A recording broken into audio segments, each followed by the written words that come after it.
This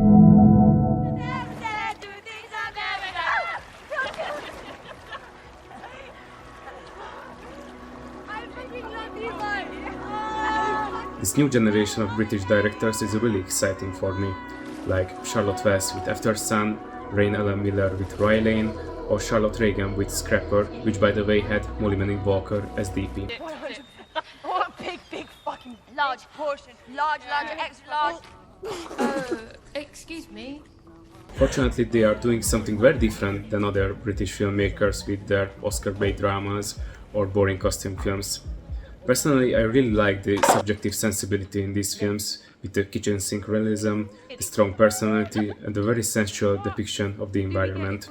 The Walker is continuing the line with her surprisingly naturalistic, loud, but at the same time dramatic, shocking, and touching film about parties, friendships, the first sexual experience, and the coming of age of British youth.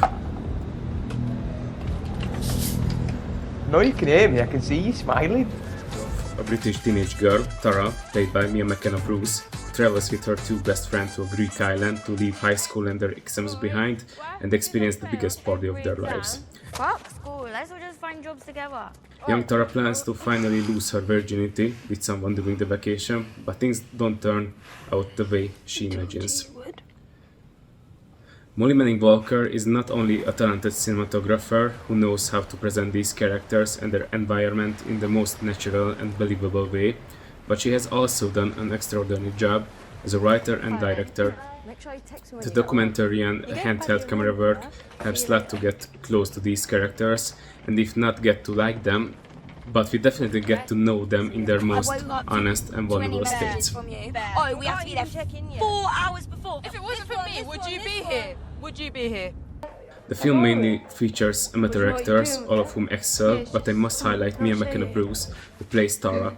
She's not only amazingly natural, but gives an outstandingly powerful performance in the main role. She had to portray a very wide range of emotions with extremely difficult emotional states, and she did a flawless job in all her scenes. Very interestingly, the film first only shows us a group of drunk, jerky teenagers who are hard to sympathize with, but after a certain point we are forced to look behind the makeup and discover the heartbreaking insecurities of these characters.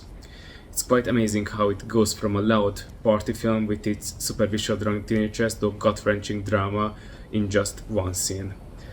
At first it may seem like a super well-known American Pie style teen movie awaits us, but it soon becomes clear that we are in for a much deeper, more serious and emotional journey into the world of hormone-fueled youth sexuality. It's a subtly depicted yet rock-hard coming-of-age story about toxic friendships and the border between the no's and the yeses, which is often really thin. I strongly recommend the film, which requires a kind of emotional openness, but it can honestly tell about very interesting and important topics.